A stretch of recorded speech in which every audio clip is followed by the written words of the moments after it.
గారు ఇప్పుడు మీరు హీరోయిన్‌గా ఎంట్రీ ఇస్తున్నారని చెప్పి తెలుస్తుంది. అది 'పింక్ ఎలిఫెంట్‌లోనే' ఇస్తున్నారండి? అది ఏంటి? నిహారిక గారు చెప్తారా? మీరు చెప్తారా సమాధానం? అయ్యో! అదేం లేదండి. మానస గారు బేసిక్‌గా అదే ఇప్పుడు దాని కంటిన్యూషన్ క్వెషనే ఇక్కడ. సారీ, నాకు విజువల్ కోఆర్డినేషన్ కొంచెం తక్కువ ఉంది. సారీ. యాక్చువల్లీ అదే కంటిన్యూషన్ క్వెషనే. టీమ్ అందరూ కలిసి హెక్టిక్‌గా ప్రమోషన్ చేశారు. కొన్ని వీడియోస్ బాగా వెళ్ళాయి, అన్నీ వెళ్ళినాయి. బట్ ఒక 2 డేస్ నుంచి మాత్రం మొత్తం మీరే ఉన్నారు సోషల్ మీడియా అంతా. ఇన్‌స్టాగ్రామ్ గానీ, ట్విట్టర్ గానీ, లైక్ షామిలీ గారితో కంపారిజనో ఏదో. ఏంటి ఎంజాయ్ చేస్తున్నారా దీన్ని? లేదంటే కొంచెం మీరు ఇంట్రోవర్ట్‌గా కనిపిస్తున్నారా? లేదంటే ఫీల్ అవుతున్నారా ఏమన్నా? నేను చాలా ఇంట్రోవర్ట్ అండి. నాకు కొంచెం కెమెరా షై బాగా ఎక్కువ. అందుకే నేను బిహైండ్ ద కెమెరా ప్రొఫెషన్ చూస్ చేసుకుంటా. కెమెరా వెనకాల వేరే ఉంటుంది. కానీ నాకు కొంచెం బట్ 2 డేస్ నుంచి కెమెరా మొత్తం మీరే కనిపిస్తున్నారు యాహ్! కదా! యాహ్! అదే ఫార్చునేట్లీ మన తెలుగు యూత్ అదే తెలుగు అబ్బాయిలందరూ ఏంటంటే మంచి వాళ్ళు బేసిక్‌గా. అమ్మాయిలు ఏదైనా చేస్తే బాగా ఎంకరేజ్ చేస్తారు. అందులో డైరెక్టర్ అనగానే ఎక్కడో చిన్న పాజిటివిటీ వచ్చినట్టుంది. సో, అలా. ఆల్ ది బెస్ట్ అండి. థాంక్స్. రమేష్ గారు ఆవిడ చాలా మోడెస్ట్ చెప్తున్నారు కానీ ఆవిడ బాగా ఎంజాయ్ చేస్తున్నారండి. మా ప్రమోషన్ గ్రూప్లో మా మా గ్రూప్లలో ఆవిడ పెట్టి పాపం చాలా ఎంజాయ్ చేస్తున్నారు. ఆవిడ అఫ్ కోర్స్ ఎవరికి నచ్చదు సార్ ఇంత అటెన్షన్. ఆబ్వియస్లీ అంత కష్టపడి వచ్చారు. ఎక్కడో శ్రీకాకుళం నుంచి ఆంధ్ర యూనివర్సిటీ గోల్డ్ మెడలిస్ట్గా అయ్యి చెప్పనివ్వండి కొంచెం.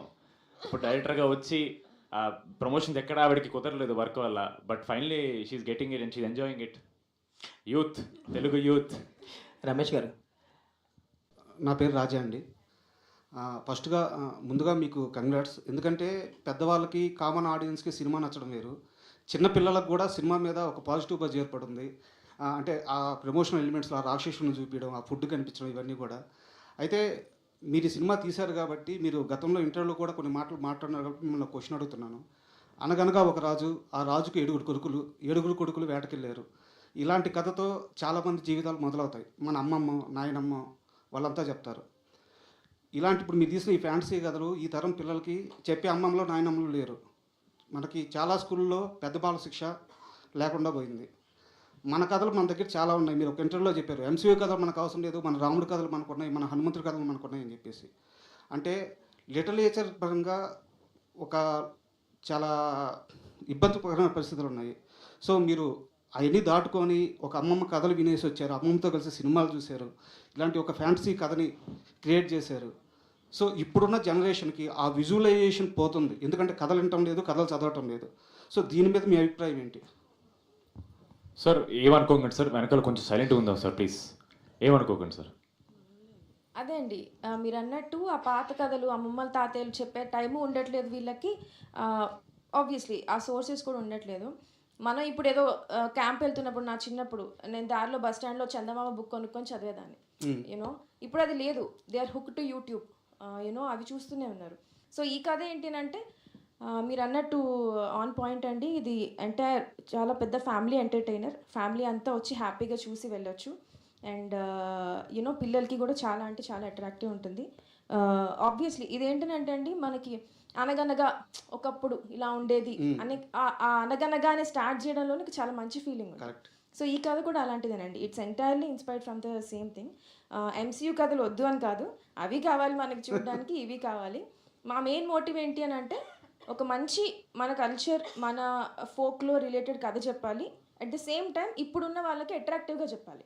మనకి ఫార్చునేట్లీ టెక్నాలజీ ఉంది యూజ్ చేసుకొని. సో మా వరకు, మా పరిధిలో ఎంతవరకు చేయగలుగుతామో యూనో ఆ పాత కథల్ని మళ్ళీ తీసుకొచ్చి టెక్నాలజీతో ఇంట్రెస్టింగ్గా చెప్దామని ట్రై చేసాం. దానికి బాగా కామెడీ అవ్వచ్చు, ఎంటర్టైనింగ్ అవ్వచ్చు, ఒక వైడ్ రేంజ్ ఆఫ్ కాస్టింగ్ అవ్వచ్చు, అంతా యూనో అంతా అరేంజ్ అయింది. సో హోప్ఫుల్లీ ఆల్సో అందరూ అంటున్నట్టు చాలా మంచి ఫ్యామిలీ ఎంటర్టైనర్ అండి. అందరూ థియేటర్స్కి వచ్చి ఒక చందమామ కథని మోడర్న్ టెక్నాలజీతో ఒక మంచి ఎంటర్టైన్మెంట్తో చూసి ఎంజాయ్ చేయొచ్చు. Thank you madam. Sangeet sangeet గారు ఇక్కడ రాజా అండి. బాగున్నారా? బాగున్నానండి. మనం ఒక ఇంటర్వ్యూలో మాట్లాడుతూ ప్రభాస్ గారిది వర్షం సినిమాలో ఒక మూమెంట్ గురించి మాట్లాడుకున్నాం. అది మొత్తం సోషల్ మీడియాను తగలబెట్టేసింది. ఎక్కడ పెట్టినా వైరల్ అవుతుంది. ప్రభాస్ ఫ్యాన్స్ అంతా మీకు థ్యాంక్స్ చెప్తున్నారు. అయ్యో నాకా? నేనేం చేయలేదు సార్, నాన్నగారు చేశారు అది. అంటే మీరు ఆ కామెంట్ చేయడం వల్ల అదా సార్, నేను చేయడం ఉంది సార్. అది అందరూ అంటారు కదా సార్. అది నాకు జస్ట్ మీరు అన్నప్పుడు నాకు సడన్గా నాకు గుర్తొచ్చింది sir. It was what mass moment sir. Thank you sir. Manasa garu, ఇప్పుడు మీరు ఇంతకుముందు చెప్పారు కదా, అంటే మన రూటెడ్ కథ చెప్పలేకపోవడం వల్లనే ఎంసీయూ లాంటి సినిమాలకి ఆదరణ పెరుగుతుంది అనుకుంటారా? అయ్యయ్యో! అస్సలు లేదండి. నేను అలా ఏం చెప్పలేదండి. నేనేమన్నా అంటే ఎంసీయూ లాంటి కథల్ని ఇన్స్పిరేషన్ అంటే ఇప్పుడు వాళ్ళవి ఇంకా మీరు థార్ తీసుకోండి, ఇవన్నీ దేర్ ఆల్ దేర్ లిటరేచర్, వాళ్ళ పాత కథలు అవి. They are still alive. మనం కూడా చూస్తున్నాం, మన దేశం వాళ్ళు కూడా చూస్తున్నారు వాళ్ళందరివి. నేనేమన్నానంటే అలా ఇన్స్పిరేషన్ తీసుకొని మన పాత కథల్ని కూడా చెప్పొచ్చు మళ్ళీ అన్నానండి, అంతే. ఎంసీయూ లేదనే అంత నేను అట్లా కదండి, మన కథలు చెప్పలేకపోవడం వల్లే వాటికి డిమాండ్ పెరుగుతుందా అనేది నా క్వశ్చన్. అలా ఏం లేదండి. ఎప్పుడు కథలకి ఎప్పుడు ఎంటర్టైన్మెంట్కి కథలు వినడానికి మనకి ఓపిక చాలా ఎక్కువ ఉంటుంది. ఎప్పుడు దానికి సాచురేషన్ లెవెల్స్ ఉండవు. మనం కథలు వినడానికి ఎప్పుడు రెడీగా ఉంటాం. సో దానివల్ల దీనికి లేదని కాదు, కానీ దాన్ని ఇన్స్పైరింగ్గా తీసుకొని మనం ఇంకొంచెం చేస్తే బాగుంటుందండి, అంతే. Advance congratulations. థ్యాంక్స్ అండి, thank you so much. Niharika గారు హాయ్ అండి. హలో. సో కమిటీ కుర్రాలు రీక్రియేషన్ చేయాల్సిందే సంగీత్ గారు. ఓ స్త్రీ రేపురా, రేపు అందరినీ థియేటర్స్ కి పిలవాలి కదా, సో ఓ స్త్రీ రేపురా. సరే, ఇప్పుడు ఇంతమంది స్త్రీలు ఉన్నారు, ఎవరు ఆ స్త్రీ? మాకు ఆ స్త్రీ మానస గారు కావాలి.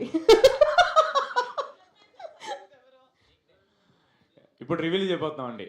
ఆ స్త్రీ టీజర్లో ఎవరైతే చూసారో ఆ క్షణంలో అక్కడ నటించింది ఈవిడే. మీరు నమ్మి, ఇది జోక్ అయితే కాదు, నిజంగా ఆవిడే. ఎందుకు ఏంటి అనేది మేము తర్వాత చెప్తాం. అయితే మేము ఇప్పుడు యాక్చువల్ రీక్రియేషన్ చూడబోతున్నాం. ఓకే, ఓజీ స్త్రీ ఈవిడ. ఆ రెడ్ శారీలో ఉన్నది నేనేనండి, unfortunately. Yes, come on. So finally మనకి ఒరిజినల్ ఓజీ రీక్రియేషన్ ఇక్కడ జరగబోతోంది.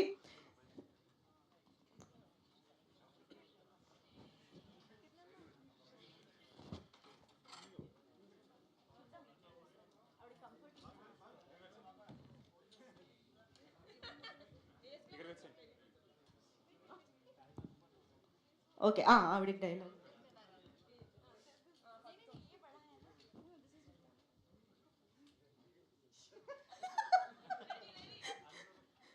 ఓకే, మీరు నమ్మకూడదు, షూటింగ్ కూడా నవ్వారు ఈవిడ, అందుకే మొహం కవర్ చేసాం మేము. స్త్రీకి మైక్ ఎవరా? తనకి డైలాగులు ఉన్నాయా? బా ఉండండి, ఇందులో ఉంటాయి. రెడీ, మీరు యాక్షన్ చెప్పాలి. మీరు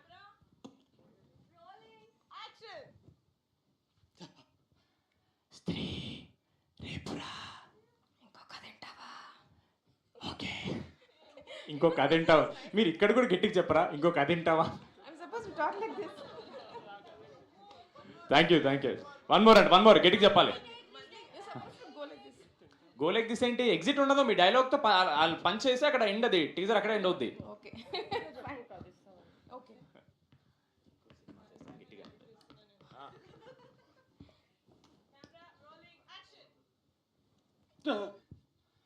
స్త్రీ రేపురా, ఎందుకు ఇంకో సినిమా చేస్తావా? ఓకే, నిహారిక గారు ప్రొడ్యూస్ చేస్తారా? నిహారిక గారా చేయి. ఓకే, రేపు అని రేపే వస్తున్నామండి. రాకాస on April 3rd and premieres on April 2nd today. I really hope మీరు థియేటర్స్కి వెళ్తారు. And as we promised, Rakasa is going to be a very, very, very entertaining film for all families. Thank you so much media వాళ్ళందరికీ. Day 1 నుంచి చాలా పాజిటివ్గా ఉన్నారు మా పట్ల. Thank you so much. నిజంగా ఒక బ్లెస్సింగ్ అనుకోవాలి, మీరందరూ కూడా సినిమా హిట్ అవ్వాలనుకోవడం. థ్యాంక్ యూ సో మచ్ ఇక్కడ వచ్చినందుకు. అంతేనండి. సూపర్ బండి. ఎస్.